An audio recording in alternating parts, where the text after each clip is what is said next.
and then we'll see if I can start the meetup there. Not even on YouTube?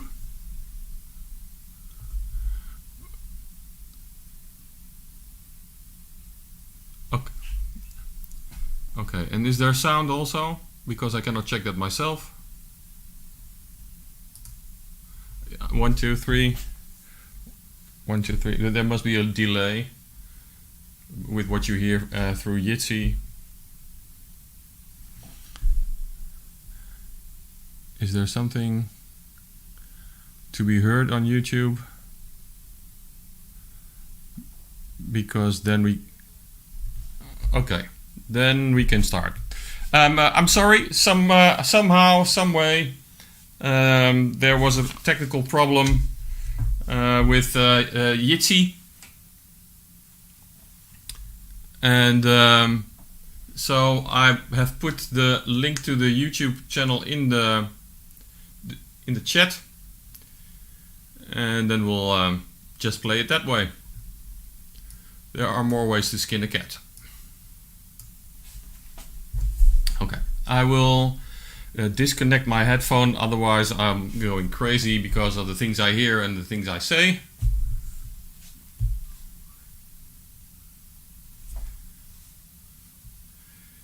Right, like that, then I hear myself twice. Let me see if I can put you guys on mute, because otherwise I will go crazy.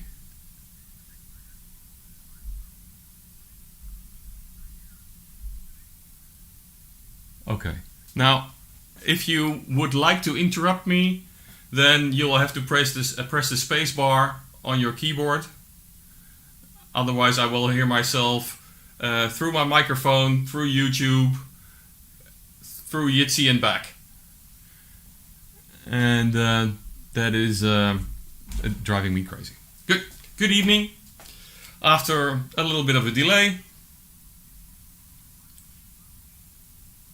And I welcome you very warmly from our Blockchain Lab Drenthe meetup. I see that there are some new faces, new names on the board, so let me start with a short introduction. I will have my presentation here. Blockchain Lab Drenthe is a spin-off the meetup is a spin-off from Blockchain Lab Drenthe, and we have a monthly meetup on the third Thursday of the month.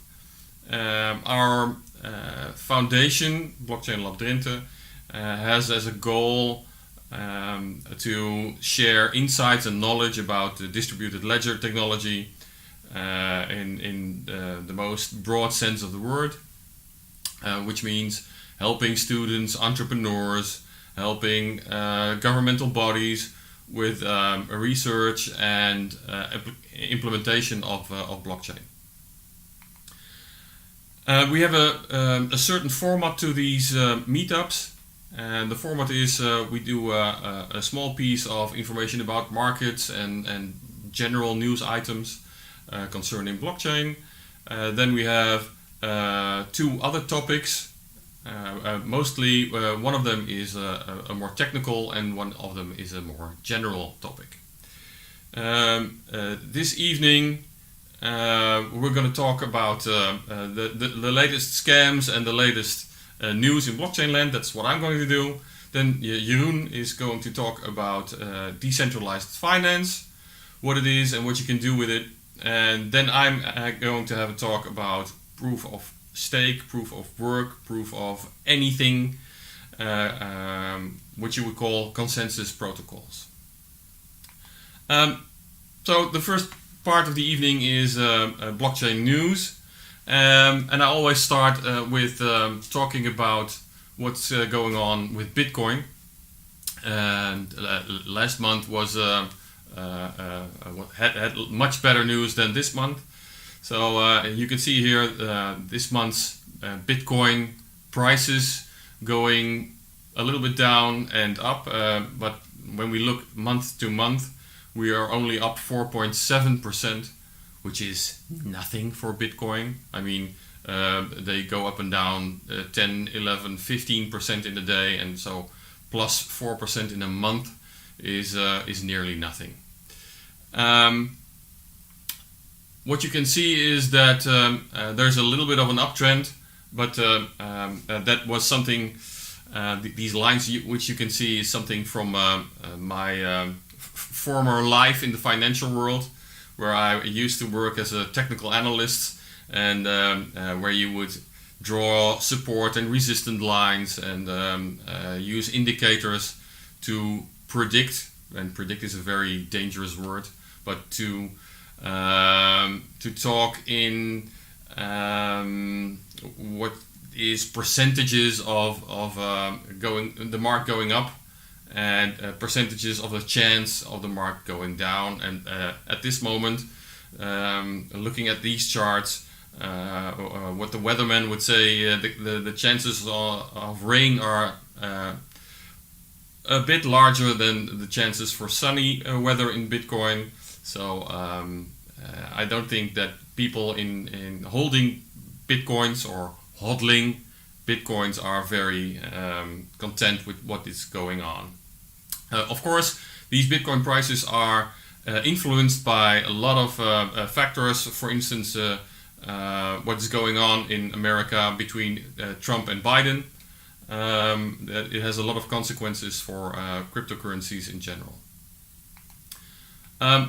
Do you remember months ago, maybe a year and a half ago, where all these banks were talking trash about cryptocurrencies in general, but Libra especially, because Libra was trying to introduce a new cryptocurrency amongst all Facebook users, and they tried to flood the markets, the financial markets, with their new currency. And so German government, the French government, and lots of other governments in the world panicked a little bit and came up with the fact that these cryptocurrencies were very bad for economy and the world. Well, we've seen the last few months that they are turning, and I mean really 180 degrees. And what you see on your screen is the European Central Bank in the process of introducing their own digital euro. And fueled by the pandemic which is going on, fueled by Corona and people staying at home, they think that it is nearly time to introduce their central bank digital currency. And this week they introduced a new thing in their timeline. They are asking people, potential users of the digital euro, what they think about what they are going to use it for. So they are probing the potential market for to test the waters of what they are going to use it for. And not only the European Bank and the digital euro, in Russia they're doing the same. They're also consulting a broad audience for what they are planning to use cryptocurrencies, in this case a digital ruble. One other thing that these, and especially the Russian version of the digital currency has in mind, is stopping the money laundering and the alternative money circuits that are going on, and imposing taxes and helping the economy a little bit more. The other thing is, with this money laundering, that it is nearly impossible to be anonymous, and this pseudonymity. Everybody, all the outsiders think that you're anonymous on cryptocurrencies, but we as a group, we already talked about it in another evening. We as a group know that you're absolutely not anonymous. Certainly not in Bitcoin, even not in Dash and Monero. So these governments are planning to use cryptocurrencies to identify the large frauds that are going on in their own economy. And not only Russia, even Japan is introducing their digital currency. The only difference with the other two currencies is that Japan, because they are in an earthquake-prone country, they are thinking about their own digital currency, which can also be used offline. So you don't need to have a internet connection all the time when you are spending your money. Right? You can compare it a little bit to what's happening on Bitcoin with the Lightning Network, where you have a wallet and you have your currency in that wallet, and you can spend money on a peer-to-peer basis, and not all transactions are recorded on the Bitcoin network, but only the beginning and the end transaction. When you take something out of your wallet, or when you put extra Lightning coins into your wallet. Well, that's one of the differences. And as you can read here, the Japanese are also under pressure from China. China is introducing their own digital currency, and I think a lot of countries, not only Japan, also America, is afraid that it will be a very good alternative for the US dollar as what is used for fiat money all over the world now. Even on the Bahamas, they are using cryptocurrencies. They have their own cryptocurrency on the Bahamas, which is called Sand Dollar, and they're using it locally now on several islands. They've been testing that more than a year, and what they are now working up to is that to have it exchangeable for fiat money and connecting it to other digital currencies. I think this is something very special. A small region like the Bahamas and even certain islands of that group using as a test ground for a digital currency, and they are very positive about that. All the retailers are very positive about that, and I think it will be maybe 2 or 3 years that you can go to the island and only have a smartphone in your pocket and no money. Some news from our neighbors. Something that already happens here in Holland on a very small scale. They are setting up a blockchain to decentralize the energy markets. So Germany is building a blockchain network where everybody who charges electrical vehicles or uses electrical current on a camping or whatever can use and register their usage, but also if they have solar panels on their roof where they generate solar power, they can use that power and have the bills go through that network and have it fully decentralized. So we have something like that here in Holland. Like I said, in Amsterdam there is a De Keuvel, and De Keuvel is a project which is, I think, about 40 houses big. But in De Keuvel, all solar panels mine electricity, like a miner does with coins. These solar panels mine kilowatt hours, and their coin is called Joule or Juliet, which is from the electrical power standard Joule. And with those Juliets you can pay at the baker shop, because he has to heat his ovens, and he does that with electricity. So he can use the electricity generated by your solar panels to heat up his oven, and he will pay you with bread, and the circle closes in that economy.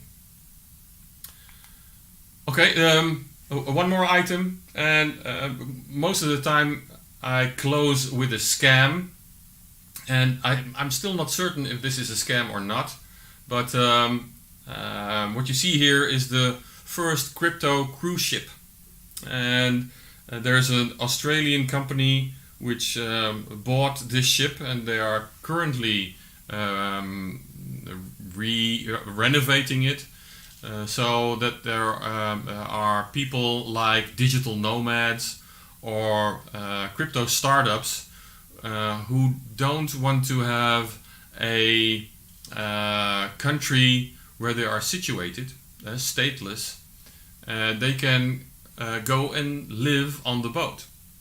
The boat will be situated most of the time for the coast of Panama, and so the people on board don't have to pay any taxes. And this month, in a month, 20th of November or something, the sale of the first cabins will start, and they are trying to get it sailing in January or February of next year. I don't know if you are familiar with the term digital nomad, but that are people that work from their laptop and their internet connection, and work, for instance, in content creation for websites, or SEO, or other services they provide, which they can do from anywhere in the world. And if you do that, and you're not American, I will explain in a moment. When you do that from anywhere in the world, for instance, when you're a Dutch citizen and you're more than 6 months out of the country, then you don't have to pay taxes in Holland. Right? So you have to be somewhere else, and in that other country you should also be less than 6 months. So not to pay taxes there also. So you need at least 2 countries where you'll be 6 months minus 3 weeks, and the other 6 weeks you go somewhere on holiday to Mexico or whatever. To avoid paying taxes, you have to be stateless. And you can be stateless on a boat like this. Now, the company that is building or rebuilding this ship has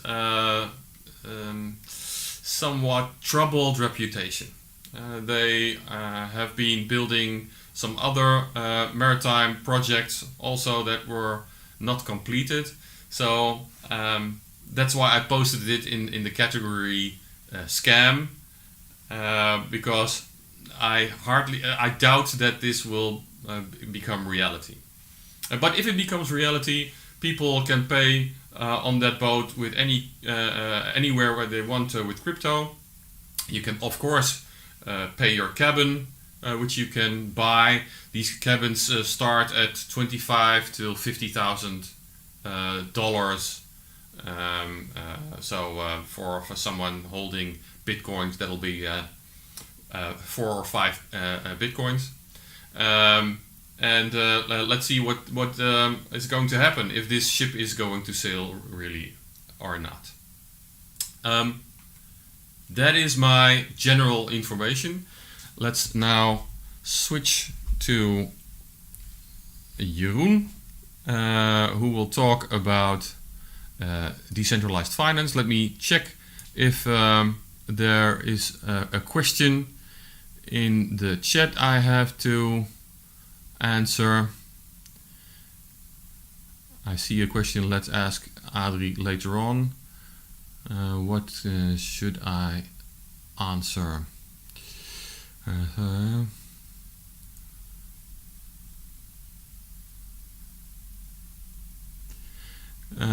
Wasn't that stopped because of regulations? regulations. I presume you are talking about the cryptocurrency like Libra. Libra was indeed stopped because all the European governments and all other governments of the world are afraid that people will start using Libra coins so much that they are no longer behind the steering wheel of their own economy. At this moment, if we look at America, for instance, they are at the steering wheel. Trump is churning out US dollars like a madman and just printing them. And when you look at a cryptocurrency, he doesn't have that power. The number of coins is limited. If you look at Bitcoin, there will be 21 million Bitcoins at the end of 2140, and there won't be any more. And when you look at the US dollar, every day tens of millions are printed, right? And when your whole country is using that coin instead of your own coin, or if China, what's now is happening, is using their own central bank coin, the digital yuan, instead of the US dollar, then probably your US dollar will devaluate. So they're very afraid, but you cannot stop the markets, and so the only alternative they had is to come up with their own currency. So that's what's happening now in a very broad sense. Here in Europe, the central bank is coordinating that, but if you look at large countries like China, Japan, America, they're all working on their own digital currency. And we'll see what happens, who will win this race, who will be the first man on the moon, so to speak, in digital currencies. I forgot to mention, I said digital nomads, except when you're an American citizen, because American citizens pay 33% tax on everything they earn anywhere in the world. So you don't have digital nomads from America. A nice example is our antivirus celebrity who was caught last week, or was it 2 weeks ago? And he made a lot of money, some 100 millions, he said, in Bitcoin and other cryptocurrencies. And he's even today, he's in jail, but he says that Bitcoin is going to $1 million. I think he's pumping up the price by himself. But he's in jail because he made that money somewhere and he boasts about that, and so they caught him for fraud. He was put in jail in Spain, and now he's waiting to be extradited to America. So if you're an American citizen and you have to pay tax, you're out of luck. Any other questions? Okay. Yeah, the boat is nice, but if it's not a scam, then it's brilliant. I concur, but I have my doubts. Okay, let's go to Jeroen's presentation, and I'll start that. Hello, my name is Jeroen Wester, member of the Drenthe Blockchain Lab, and this evening I'm going to talk about DeFi. And is this the new blockchain hype or a logical next step? It's the subtitle of this presentation. We have 4 topics in this presentation. So the first one is why talk about DeFi or decentralized finance. The second one will be what is it and what is the difference between decentralized finance and blockchain. We're going to talk about the maturity level. Is it real or is it just paperware and can I just ignore it? And a very short and brief summary and outlook. Will it go or will it grow? Okay, let's start with the first one. Why talk about it? Is it a new hype? Well, it seems to be, it's definitely one of the hype and buzzwords of the latest months. And one of the things that we came across was that we saw that the average gas price for Ethereum transactions cost is going up. You see this diagram, and you can see that in the last few months of this year, the gas price is going up. That means the gas price going up means that it is more costly to do a Ethereum transaction. Gas price is one of the mechanisms in the Ethereum network that is used to, that you are paid.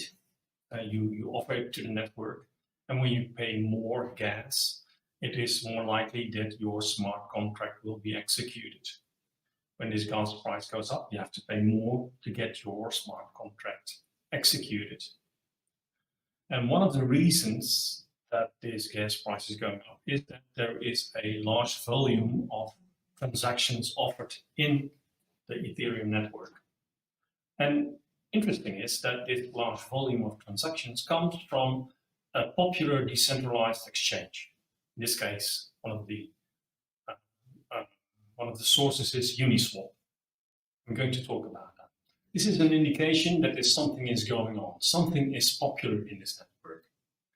And popularity comes from this decentralized exchange, and that is related to decentralized finance.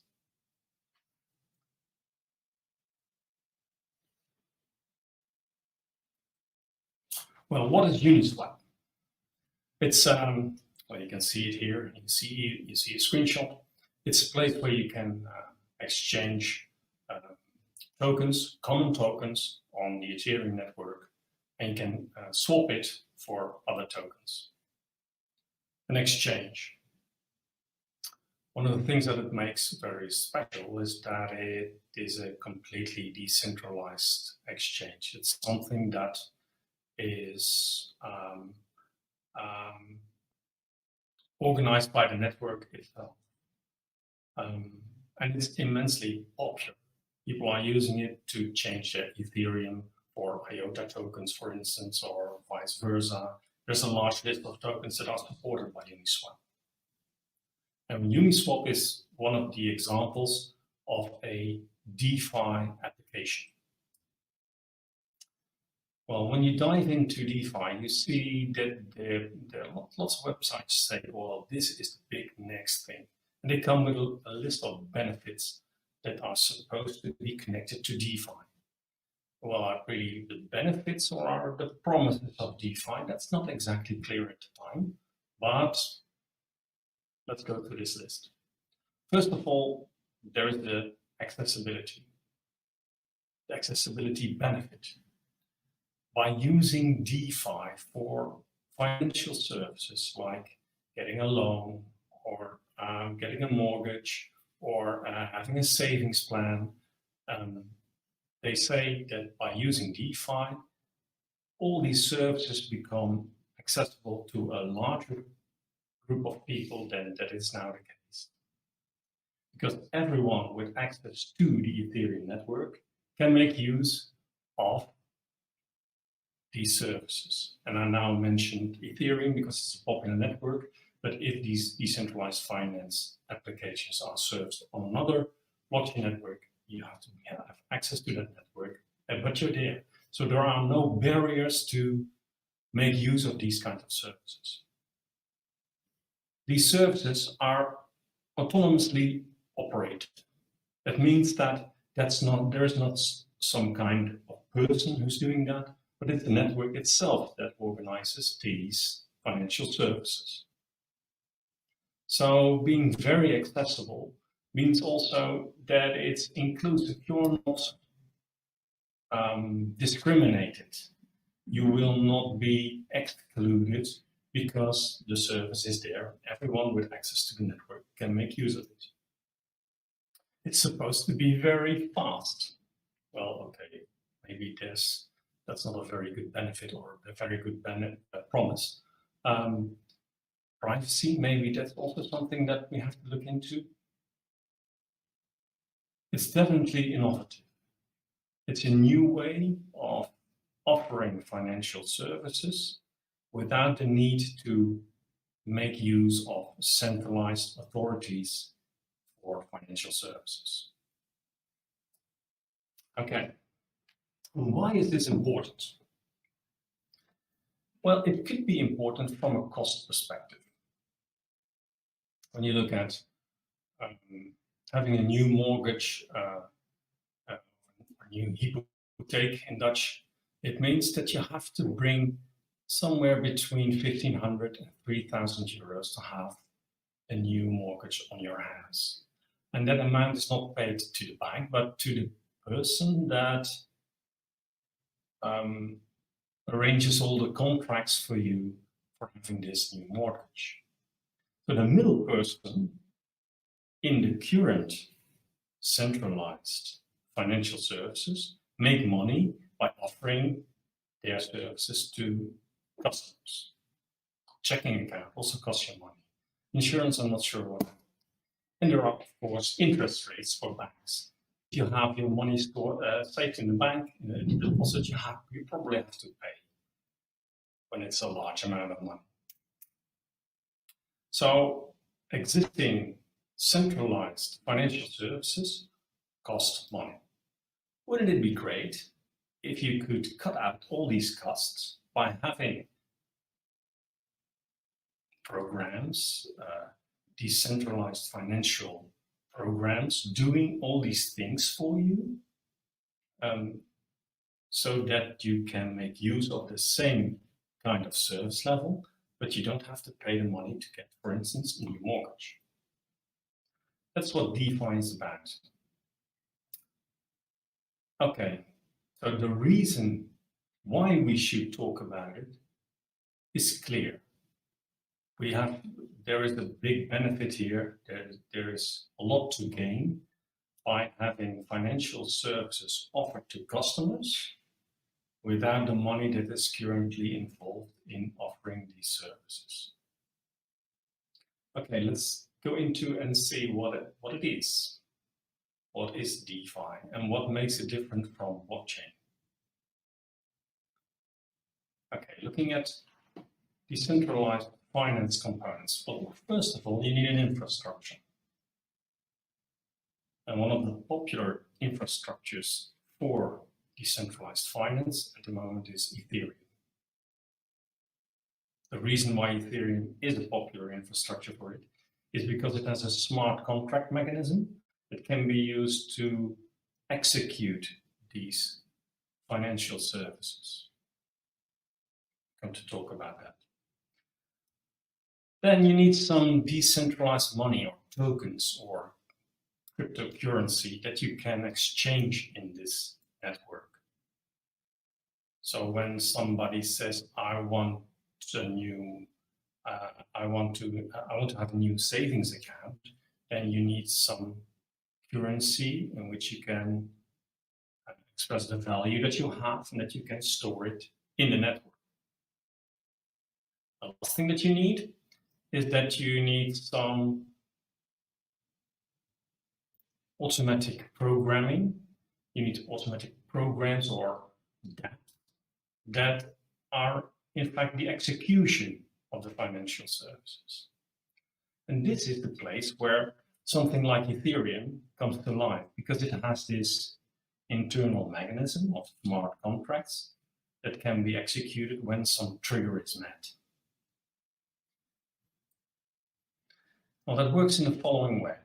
Suppose two persons have an agreement on a loan, and they say, okay, I will give you this amount of money, and because I give you this amount of money, you pay me this interest rate per year. And this smart contract, visualized by this blue document in this diagram, is published in a network. So every node in the network knows about this contract. And now some trigger is met. For instance, a year has passed, and an interest must be paid. Now, the network itself executes the contract, and what will happen is that the interest rate from the lender will go to the provider of the money. And this is all done automatically. There's not some person who organizes that. There's no central authority who organizes that. The network itself organizes this. So it is as if you have a bank without having the bank itself. So the network, in this case, the bank.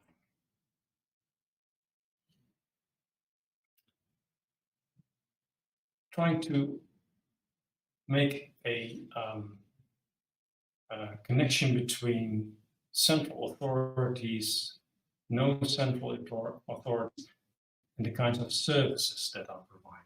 When you look at a central authority money transfer situation, you see that banks can do that.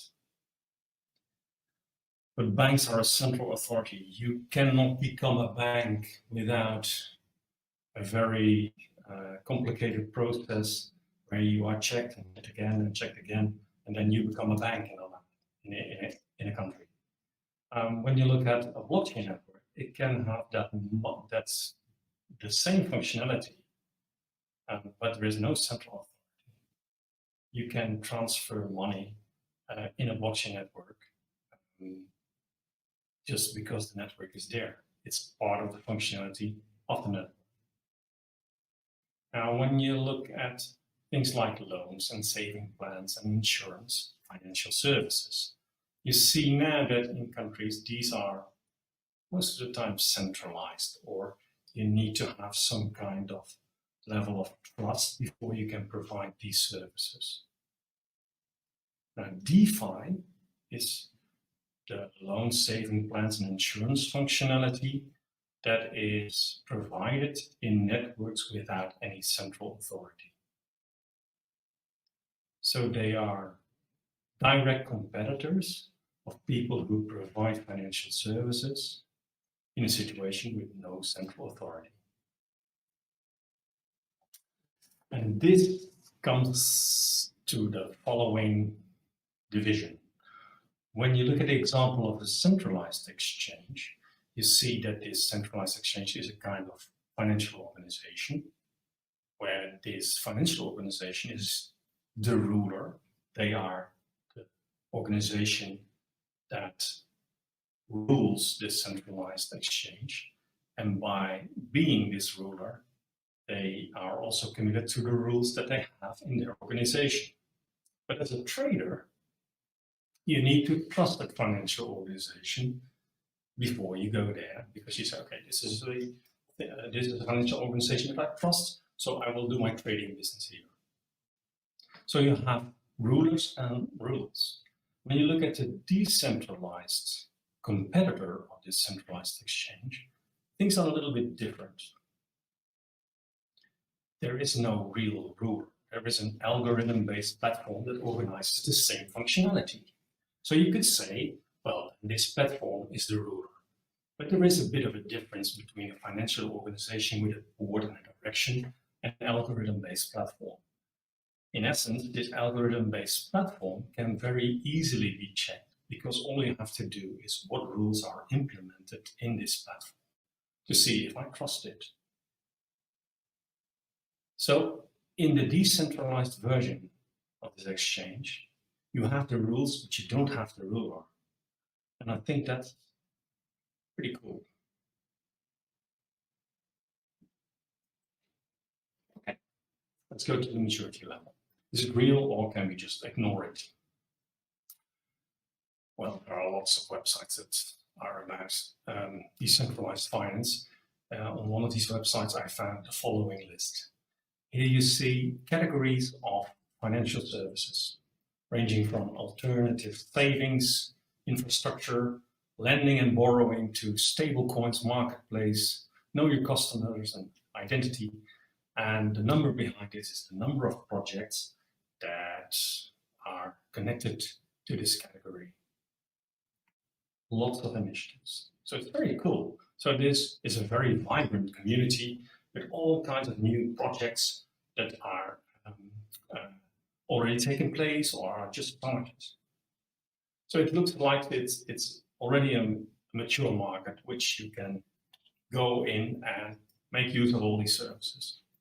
That's not the case. Come to talk about that later. These are the big names that I came across. We got Uniswap, I already mentioned that in the beginning of this presentation. We got Maker and I don't know how you pronounce that, the last one. Uniswap is a token exchange. I can change cryptocurrency for another token, and vice versa, of course. Maker is targeted across at lending and money. And Aave is a money market. These big names, they consume around, I think, 30 or 40% of the value now present in decentralized finance. So that's considerable. That means that the other projects are very small projects. How big is this world of decentralized finance? Well, it's not that big at the time. When you look at the total value that's locked in decentralized finance application, it's around 11 billion US dollar. But it's growing fast. Critics say, okay, it's growing fast, but there's a little problem there. The problem could be that there is not enough competition and that the big three names that you saw on the previous slide are actually working as a kind of barrier of entrance for newcomers in this market. But when you look at the total market of cryptocurrency, you see that decentralized finance at the moment now is only 3.8% of the total. And in this market is Ethereum. 1/3 of Ethereum's market cap is probably DeFi, and that's quite impressive. The last number is actually quite impressive. So you see that Ethereum is not only used as a money transfer or a currency transfer system, but it is used to organize all these financial services. And that Ethereum also has a problem because there's a lot of volume offered and that the network has a hard time of handling all these transactions. Okay, let's wrap up. Will it go or will it grow? Okay, what is it? The key point? Decentralized financial applications. Have a network with rules without rulers. Decentralized rules, you could say. One of the main benefits is, I think, lower cost. And there's a large spectrum of financial services already available, but the market capitalization is small at the time. I will not say that it will stay small, but at the time it's small. A little short word on Ethereum. Ethereum is on the brink of a new version, and they discussed a new consensus protocol. And the reason why they are doing this is that they have to handle a larger transaction volume, and they cannot do that with the current proof of work consensus protocol because it needs a lot of time to solve all these puzzles in order to mine a new block, and they're going to switch to a proof of stake consensus protocol, which will be more scalable so that it can handle a larger volume of transactions. This is maybe a different topic. So, coming to the conclusion, is it now a new hype or a logical next step? Well, I think my take on this is it's a logical next step, but many more steps are needed. Okay, this is for now. Thank you.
better? Okay, I already asked the question in the chat,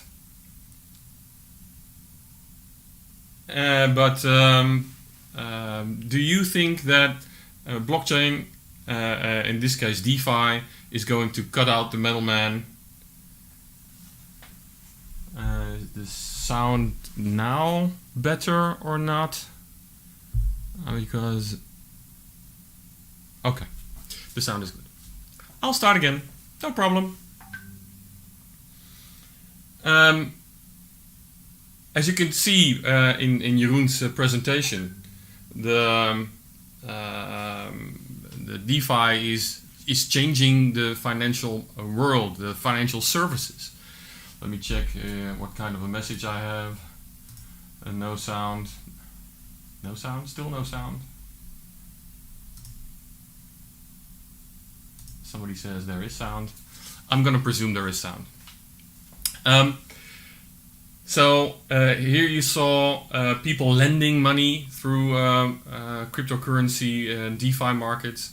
There are companies working on insurance through DeFi and all kinds of other services. I think that the financial markets are the first one who are going to be disrupted by blockchain, cryptocurrencies, and DeFi in particular. But I would like to see your opinion about that. DeFi is at this moment hot and running, but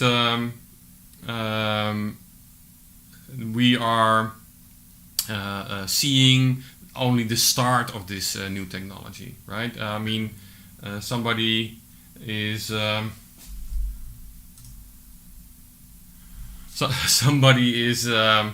just starting up these services, and it's comparable to internet in the 90s.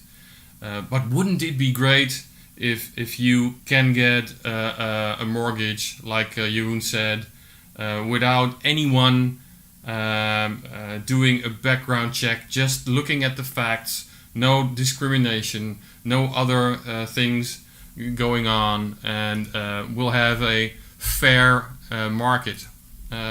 So that is a new side of blockchain that is currently developing. If there are no other questions for you, then I'm going to go on with my presentation about consensus protocols. Protocols, we've all seen our last meetup, or was it the meetup before, our presentation about rules without rulers. And that was a more philosophical approach. How can you have a system that functions without anyone being the boss? But I just want to look at the algorithms, a little bit more technical side of consensus protocols. And you've all heard about proof of work or other kinds of protocols. Let's dive into that. Here I have a small list, because the list is 2 or 3 times longer than this, but that would be a little bit too much for a presentation like this one. You see proof of work, proof of stake, proof of elapsed time, proof of importance, proof of authority, proof of burn. There's all kinds of stuff. But why would we need all these algorithms? Well, the answer is very simple.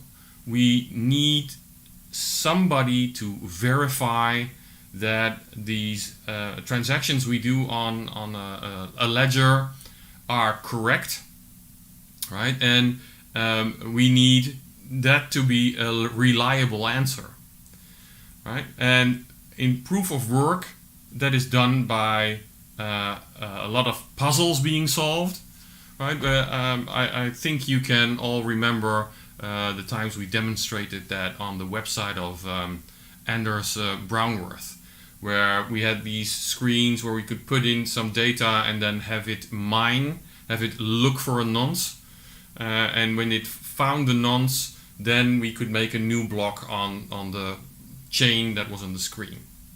Well, that proof of work, that mining, that took a lot of work, calculations, and a lot of electricity, and the miner would be rewarded for that work with, at that time, 12.5 Bitcoin. At this moment, after the halvening, it's 6.25 Bitcoin. But that work was needed to be proof of work. You have to show the world that you did the puzzles, you found the nonce, which was very hard. If you would do this on your PC at home, it would take you at least 2 years of work to find the nonce, and then you would show the world, I have a nonce, you can check this, and checking the nonce was very easy. Finding the nonce is very hard. That's the trick of proof of work. That's why it's asymmetric, and that works. But like I said, there is a problem with that. Several problems. One of the problems is every node in the network, they all have to do the work. Every 10 minutes, for instance, in the Bitcoin network, every 10 minutes somebody finds the piece of the puzzle. But all the 10,000s of nodes all over the world that are mining Bitcoins are looking for that. And those 6.25 Bitcoin are paid out to the one that finds it the first. And the rest gets nothing. Right? But they keep on mining because they hope that in the next block they will find it, or maybe in 5 blocks, in 100 blocks, or whatever. That's how proof of work works. Like I said, by everybody doing that work, and every 10 minutes finding the answer to the puzzle, there's a problem. You have a very limited transaction speed. In Bitcoin, the speed at this moment is about 7 transactions per second. And we also talked about that. That's nearly nothing, right? At the beginning of Bitcoin, that wasn't a problem. Not many people were using it, and the network wasn't very large. Everything was okay. But now cryptocurrencies are picking up, and we foresee a very healthy future for digital currencies. Then there will be problems in transaction speed, bandwidth, etc. And with that, problems in the use of electricity. All these miners make the same puzzle all over the world at the same time. Right? That costs a lot of energy. So everybody's looking for an alternative. And one of the alternatives is proof of stake. Now, proof of stake is a different consensus mechanism, different protocol, where only a few nodes check the transactions if they are valid, and so the amount of electricity is, well, only a fraction of what is being used now by the proof of work network. So there is no puzzle to be done. You just have to check all the transactions if they're valid. If the money isn't going to be double spent, which is a sin, a deadly sin in a cryptocurrency network. So how does that work? Instead of having computers churning out the numbers, in a proof of stake network, a number of people are staking their money. They're putting their money in a safe place as a security deposit, that the transactions they check, if they are valid, are okay. So if I am staking my money on a lot of coins, and I am the one which is selected to check all the transactions, and how the selection work I will tell you in a moment. So when I'm selected, I'm the one that has to look at the block with the transactions and have to check if there is no money double spent. I have to be absolutely trustworthy to do that.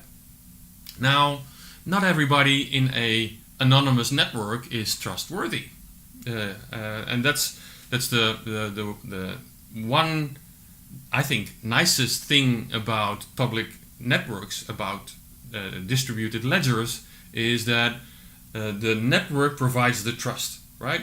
I'm doing transactions with people I don't know, but I can still trust them. But that trust is generated by the miners, or in this case, by the people who check the proof of stake work, the transactions. Now, how can I trust somebody I don't know that he will check all the transactions and they are correct?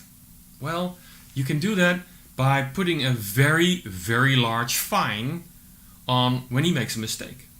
So, these people that these proof of stake validators, these miners, these they put money in a deposit and they check all the transactions in the block, and if they say it's correct, but they made, perhaps deliberately, a mistake in checking that, then other people will check their work, and if they see the mistake, they will lose the money they put in the deposit. That could be a very large fine.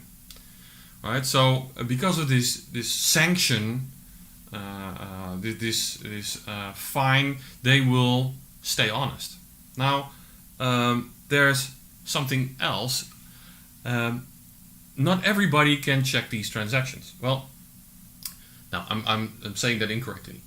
Anybody who puts money up for stake, puts an amount in a deposit box, can wait to be assigned to check a block and to earn the transaction money that's in there. The only point is that there is a wheel of fortune, so to speak, where the parts of the wheel are bigger when you have more money.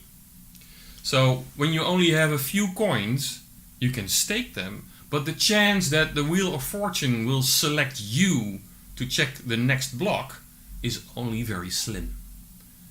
So the most transactions are being checked by the people who own the most coins and have the biggest amount of money to lose when they make a mistake. And that is a good thing.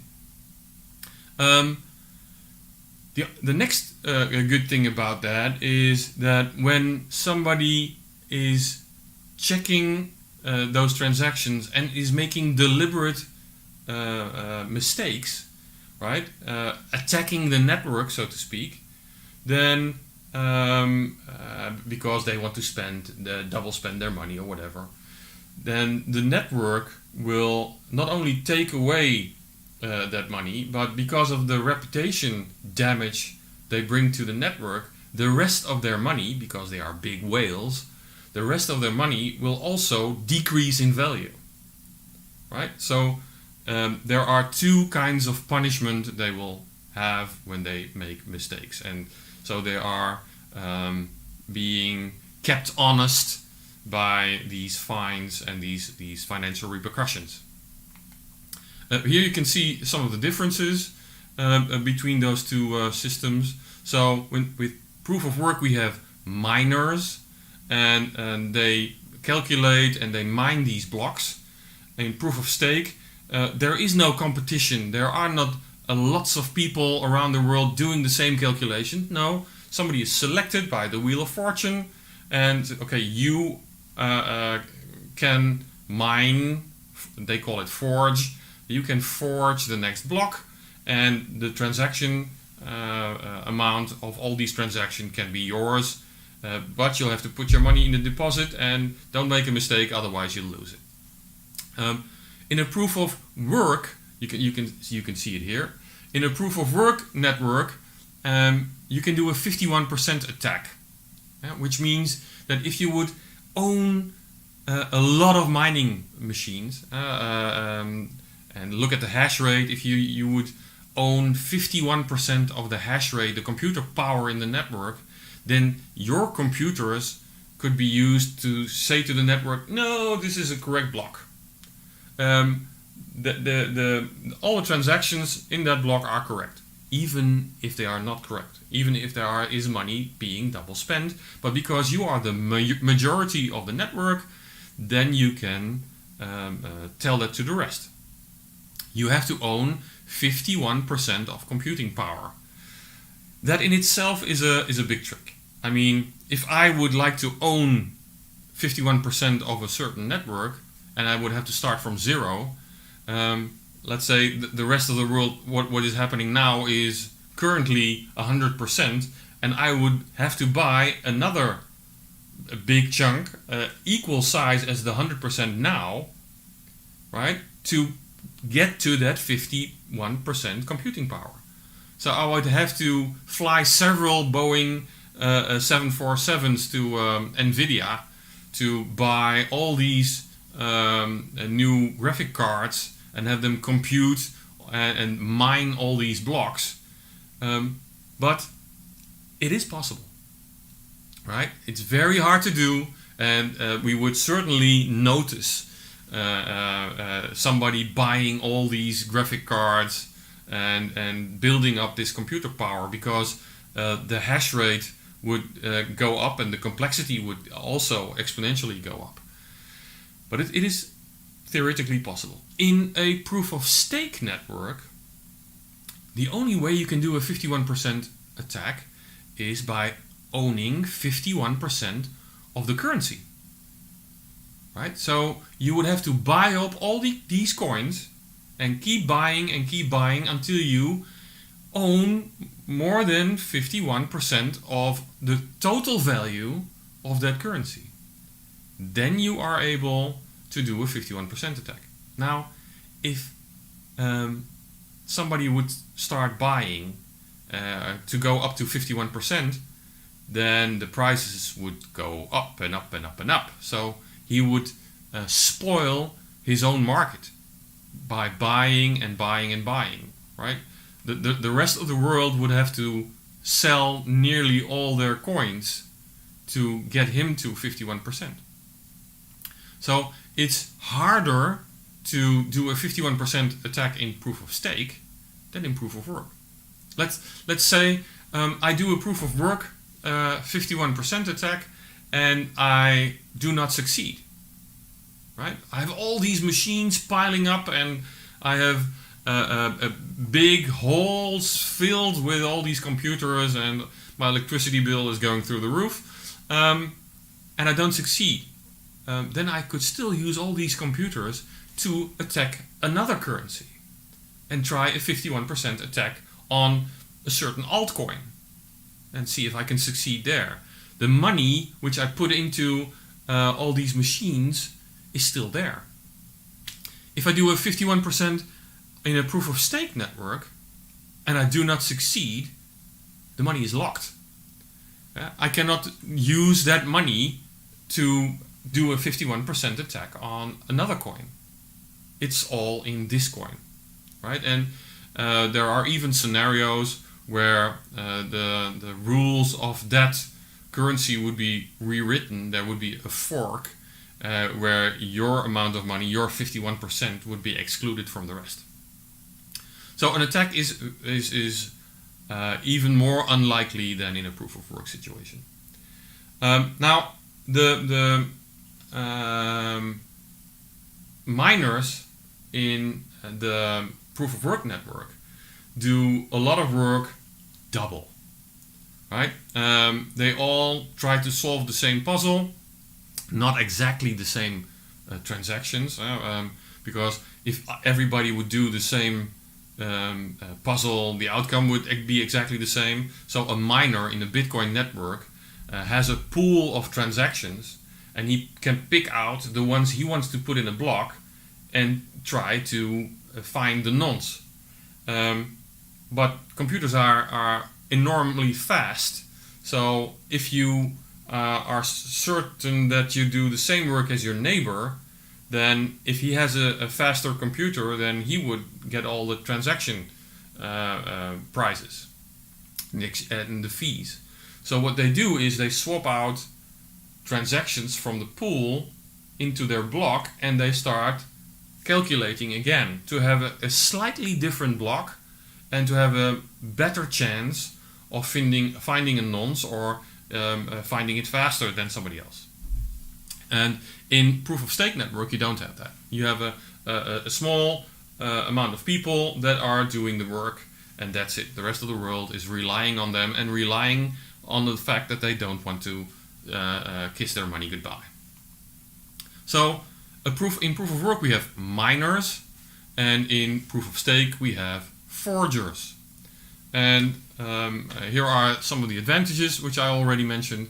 There is no need for costly hardware. You can be a proof of stake validator, is what they call it, on an average PC, because checking all the transactions is child's play for a PC, and you don't have to do all these calculations for which they use these graphic processors for.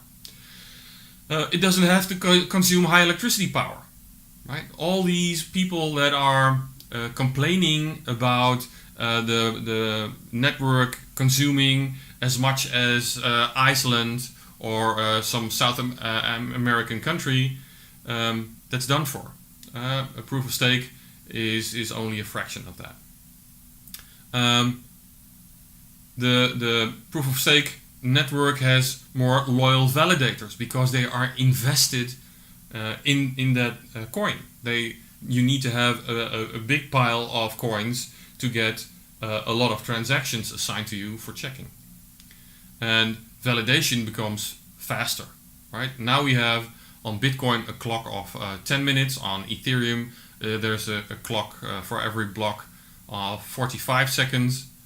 But this can be nearly instantly. Now, this proof of stake has different variations. There is a delegated proof of stake, a leased proof of stake, a proof of authority, which is a little bit like that delegated proof of stake. Let me explain.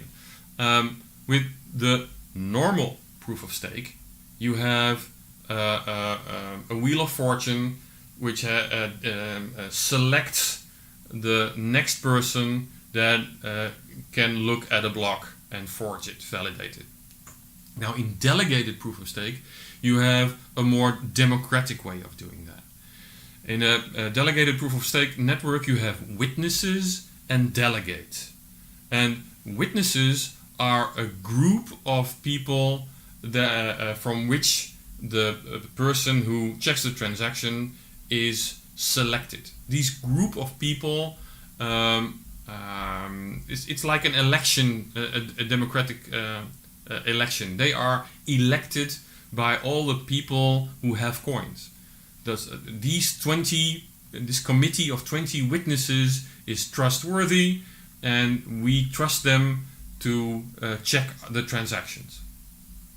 Then there are delegates, and delegates are in no way involved in checking the transactions. They are used for governance. Their responsibility is checking the rules of the network and introducing new rules and regulations. Those are two separate groups because otherwise there would be a conflict of interest. So the witnesses validate transactions and produce blocks, and the delegates provide governance. Then there is leased proof of stake. Now, at the original proof of stake we talked about just yet, we saw the big whales, the guys with the large amounts of coins being selected most of the time to check the blocks for transactions. Now in leased proof of stake, you can have a number of small amounts of money, small deposit amounts.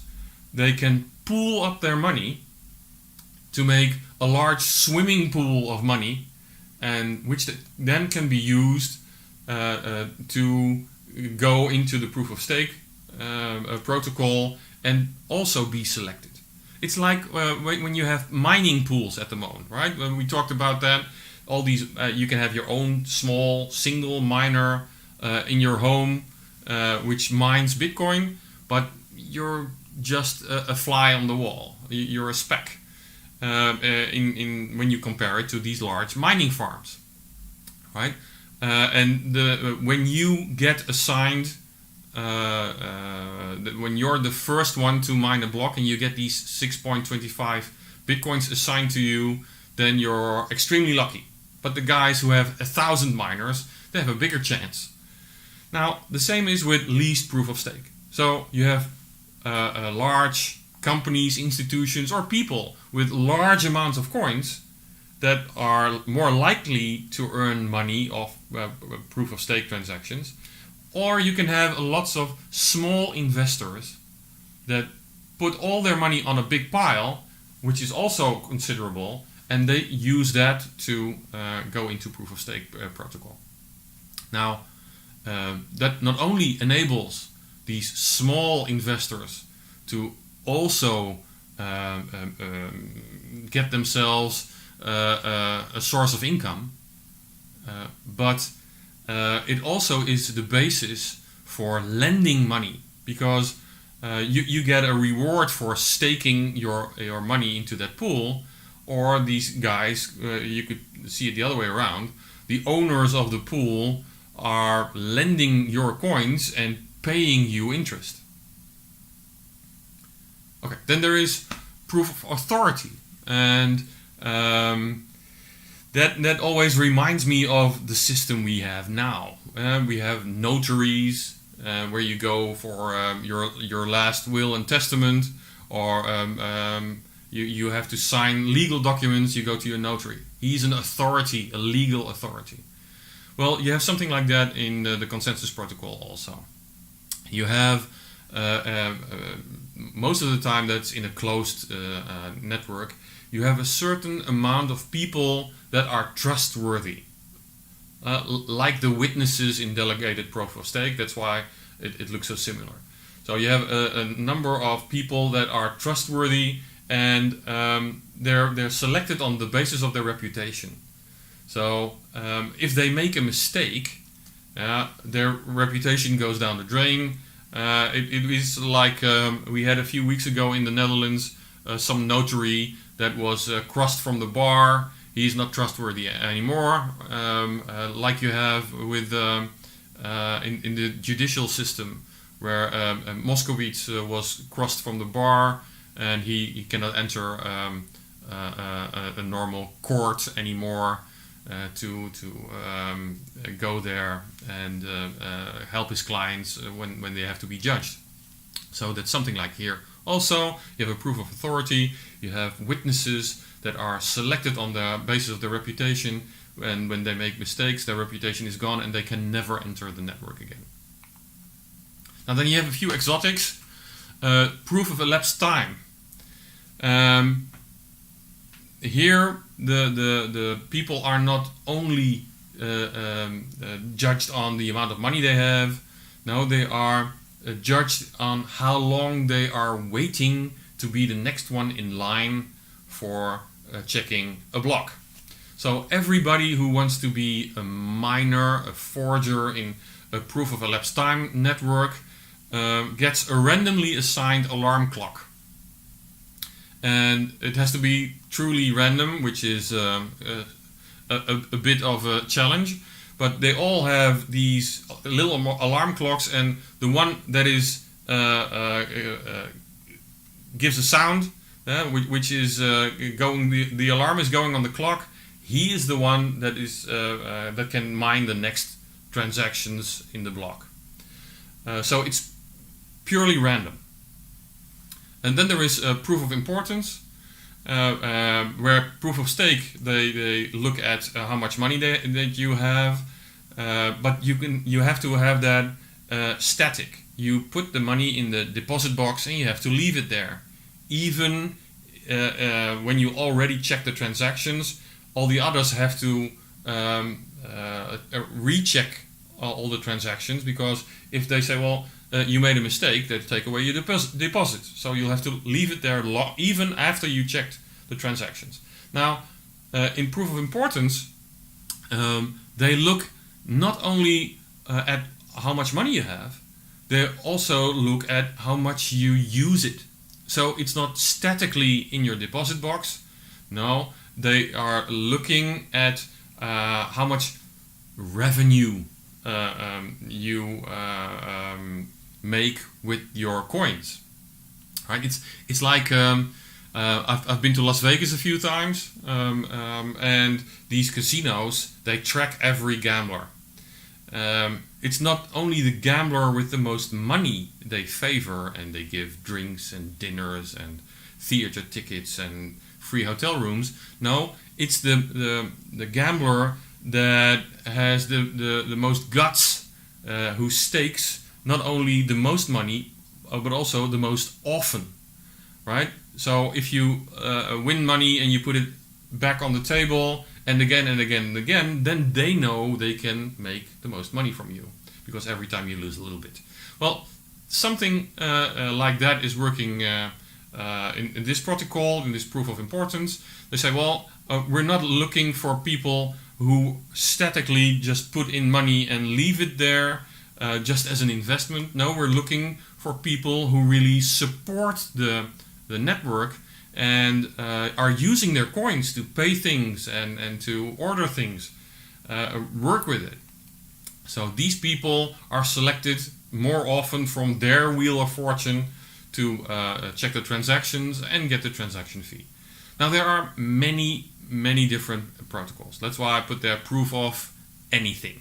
There's proof of burn. You'll have to burn some money, which means you'll have to send a certain amount of coins to an address which is out of your reach, right? So you have to burn some money to be able to check the next transaction. Why would you burn money? Well, there's a thing in our normal economic system which is called inflation, right? And by burning a number of coins, so you cannot never get to them again, nobody can, you support the network, right? Because there is only a certain amount of coins and they're getting less and less and less, because with every block there is a little amount of money burned. So the other coins are increased in value, right? That's inflation. There are lots of many systems.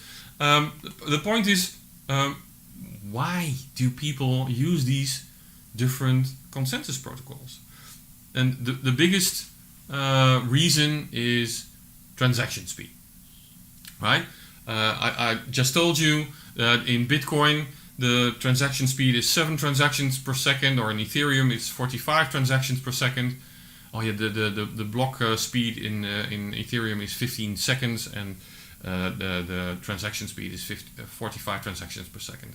Now, that's a big no-no, right? For real-world applications, you need more bandwidth. I already talked about this on another meetup, but Visa card and MasterCard, they sometimes do 60,000 transactions per second. Then 7 is nothing, right? That's a big problem in adoption. What if everybody would go to the supermarket and buy their groceries with Bitcoin? It wouldn't work. We would be unable to clear all these transactions. Now, there are solutions to that, right? That's why I just wrote the Lightning Network. The Lightning Network is built on top of the Bitcoin blockchain to increase speed, and you do the transactions peer-to-peer without consulting the Bitcoin network, the blockchain, the ledger, and only when you put money on your Lightning wallet, your credit card, that's one transaction, and when you take money out of your wallet back to your Bitcoin wallet, that's a transaction. What happens in between? You can have tens of thousands of transactions. That is one solution, but it's a second layer protocol. It's built on top of Bitcoin. They want a native protocol which has this kind of transaction speed.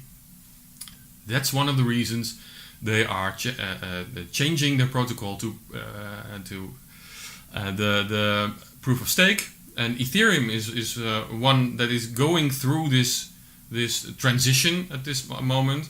Ethereum 2.0 is well, just around the corner. They say that this year they would make the switch. There have been several test networks, even the last few weeks. There are several test networks on Ethereum 2.0, and when they switch Ethereum to proof of stake, that would be a large step for DeFi, for overall performance of the network. But still, there is still a problem in the blockchain world that the decentralized is fantastic. Having 10,000s of nodes where all the information is synchronized, that all do the checking, etc., is fantastic. But you're doing a lot of work. So the next step in speeding up blockchains and ledgers will be sharding. And we're going to talk about that another time, because that is very technical. Sharding means that you would have local networks. Let's say you can make a comparison between cities and villages. So in a city, you only know your neighbors and not many more people. So you need to do a lot of work to make everything trustworthy. There are lots of anonymous people which you do transactions with. In a small village, that is much easier to check, because the number of transactions is smaller, the number of participants is smaller. So what they are going to do is take a big network and chop it into chop the city into small boroughs, small villages, and then it would speed up, because not everybody has to do all the work, only the work locally. Yeah. It has also a lot of problems, so they're working on that. But sharding, lots of protocols, lots of networks are looking at that way to gain more speed and have more broader applications for their currency. And that was my last slide. Are there any questions about this? Let me look at the chat, because it was a bit technical. Any questions?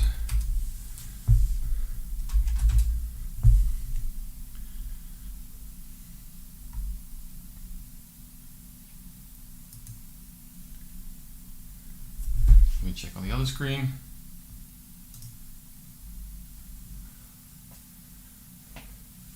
Okay.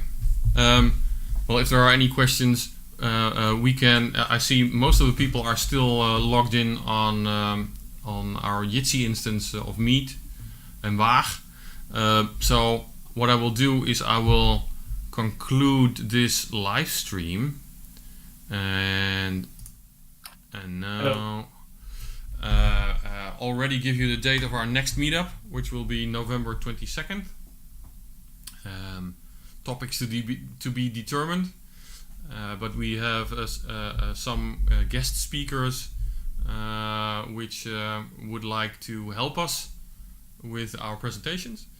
So I hope to see you November the 26th, and I will switch over to Jitsi and meet you there for some informal questions and some small talk. See you there.